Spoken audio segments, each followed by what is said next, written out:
Kā pagatavot augļus, tā, lai viņi nepoš mūsu vēderu, nav smaguma sajūta un ir ļoti labs mikroelementu un vitamīnu avots ļoti veselīgā veidā.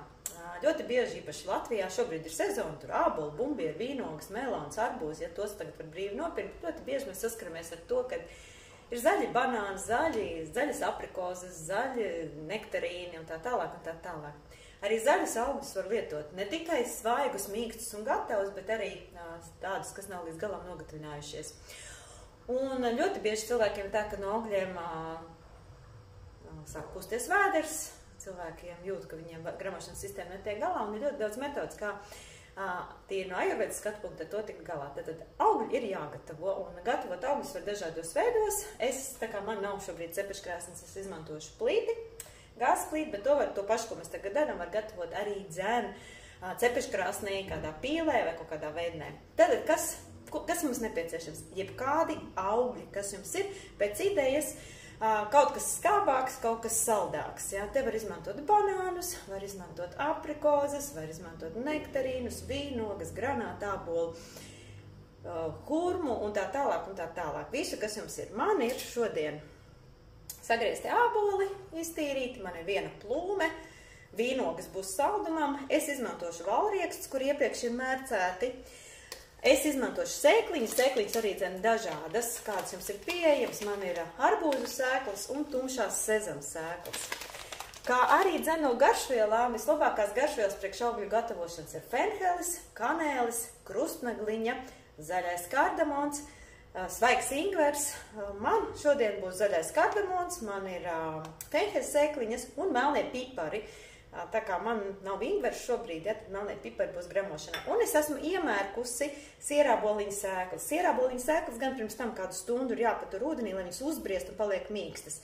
Jo, ja jūs viņas neuzmērcējat un uzreiz liekat klāt, viņas ir cietas, nepatīkams un lielākoties viņam būs ļoti rūgta garša. Tāpēc sierāboliņš, kurš ir ļoti vērtīgs sēklas, mēs iemērcam un viņas nevajag lielā daudzumā. Tātad, ko mēs darām? Es izmantošu gijas sviestu.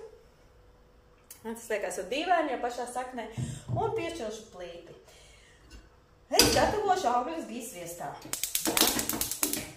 Tas ļoti bieži atkal liekas dīvaini, bieži vien galvas vienkārši netiek ar šito informāciju galā, kā tad gijas sviestā tagad gatavot augļus. Nepārāk karstu uguni, jo mēs aktivizēsim garšvielas, viena ēdamkarota gijas sviesta, kur es uzlikšu uz pannas. Pēc tam viņu izkausēt. Ja gijas sviests būs pa lielu temperatūru, viņš sāks degt un kūpēt. Un tajā gadījumā gijas sviests vairs nav labs. Nav tā, ka gijas sviests bojājās, ja, bet vislabāk ir gijas sviests īpaši sākotnēji, tad, kad jūs aktivizējat garšvielas vai sākat gatavot, viņu ir vienkārši mērenā liesmā uzsildīt. Tad, kad viņš viss būs izkusis, tad pievienosim garšvielas klāt. Ja, kā jūs teicu, vislabākās priekš augļiem ir anīs, fenhelis, ingvers, svaigais, arī sausais ingvers var būt. Tā ir krustnagliņa, tas ir kanēlis, zaļais kardamons. Ja, superīgākās garšvielu buķete priekš augļiem, lai augļi labāk pārstrādājās, vieglāk fermentējās un arī superīgākais saldais, ja, kuru var ēst tad pēdienreizēs. Nu, redzat, sviestiņš man lēnām izkūst. Un tagad liekam no lielākām garšvielām uz mazākām. Tad sākam tās, kas izmēros ir lielākas, iemetam iekšā. Mēs gaidām, šeit vienmēr skatāties, kāda ir plīts, varbūt ir jāpagriež liesma nedaudz mazāka. Liekam lielās garšvielas iekšā un gaidām, kad sāk parādīties smarža. Tā mēs vienmēr varam pasmaržot, ja, tad garšvielas sāk izdalīt aromātu. Kad sāk parādīties aromāts, liekam pārējās garšvielas klāt.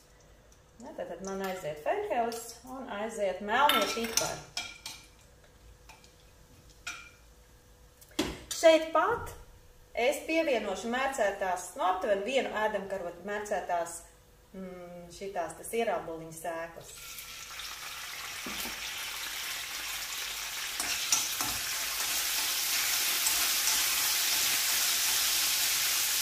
Nu, lūk, parādās saldena smarža, un šobrīd mēs liekam atkal no cietākiem augļiem uz mīkstākiem. No sākuma es lieku ābolu, tas man šobrīd ir cietākais, tas varētu būt arī bumbieris, tajā sviestā iekšā. mēģinu viņu aktivizēt ar garšvielām. Ļoti garšīga salda smarža parādās. Ja ir kanēls un krustnegliņi vispār mājas mažo pēc Ziemassvētkiem. Pēc tam es lieku manu plūmi. Plūmi šoreiz man būs tas skābais elements, kam būs šī skābā garša izteikti. Arī gan lēnām maisu. Un augiņi sāk siltumā izdalīt suliņu. Un pēc tam es lieku manas vīnogas. Vīnogas būs saldēs elements. Tas dos to saldo augļu garšu. Jā, skatoties, ja, piemēram, jūs šo te visu taisat cepeškrāsnī, izdarījāt uz pannas un pēc tam, tā ka visi sastāvdaļas ir saliktas, izņemot sēklas, kuras mēs liksim pastāvs beigās. Šeit var arī pielikt, piemēram, klāt vienu plūmi vai vienu aprikozi kaltētu, jā, var arī kaut, bet pa vienai nevajag daudz. Un beigās es lieku riekstu. Beigās aiziet riekstu. Nu, lūk, un tagad viss ir salikts. Sāk parādīties ļoti garšīgs aromāts. Sāk parādīties smarža no augļiem. Un uz mērenas liesmas, nelielas uguns, es atstāju visu gatavoties. Reizēm ir tā, ka varbūt augi netik ātri izdala sulu, tad bišķiņ pieliet ūdeni, bet ļoti minimālā daudzumā klāt. Kamēr šis viss gatavojās, tad tas atrodas jūsu cepeškrāsnī uz grādiem aptuveni 180, ne vairāk par 200. Uz sausas pannas aktivizēsim sēkliņas. Man te tāda indiešu pāna, ja šī pāna paredzētu maizes cepšanai, bet man noderēs arī pēc sēklu aktivizācijas.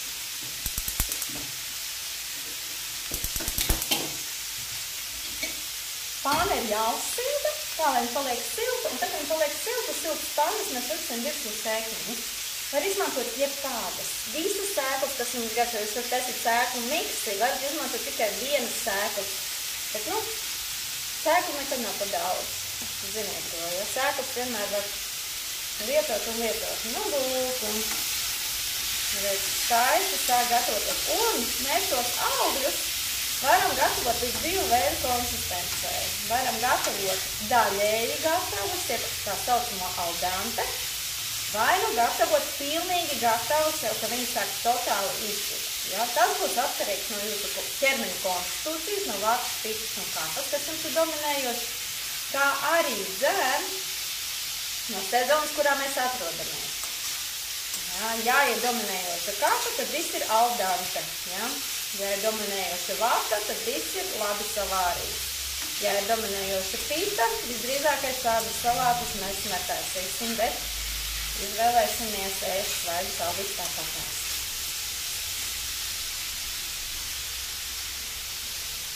Gatavojās. Panna arī paliek silta, un es lēnām uzberu savas arbūzu sēklas.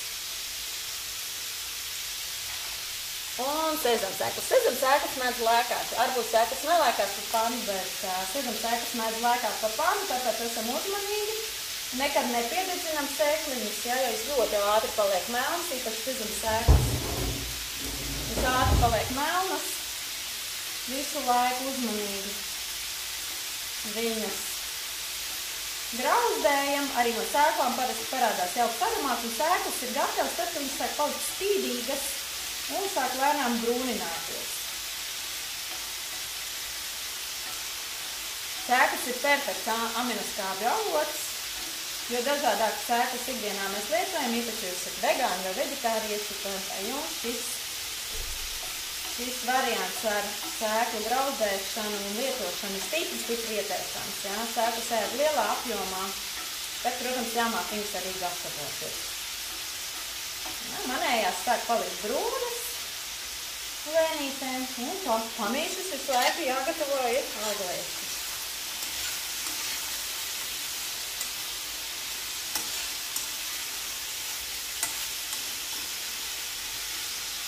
Nu, nosaukums šim ēdienam mēs varētu teikt, ka tas ir augļu ragu. Nu, lūk, sēklas ir gatavas. Griežat liesmu nost un atceraties, ka viņas vēl turpina grauzdēties, tāpēc, ka panna ir karsta. Turpiniet viņas maisīt, ja? Kamēr panna atdusīs. Vai nu pārvariet citā traukā, lai cepšanās process apturās. Nu, lūk, mani augļi arī, man uz acis skatoties, ir gana gatavi. Viņi ir piesātinājušies ar garšvielām, viņi piepildīsies ar dzīves sviestu. Un finālā pašās beigās, pirms pasniegšanas, mēs to visu pārkaisam ar sēkliņām. Pārkaisam pa virsu ar sēkliņām. Un mūsu augļu ragu ir gatavs. Nu, lūk, tā tas izskatās, arī garšo ļoti labi un vieglāk pārstrādājās nekā, ja mēs ēstu plūmi vienu vai ēstu vienu ābolu. Šis vismaz daudz vieglāk sagramojās un mēs iegūstam daudz vairāk.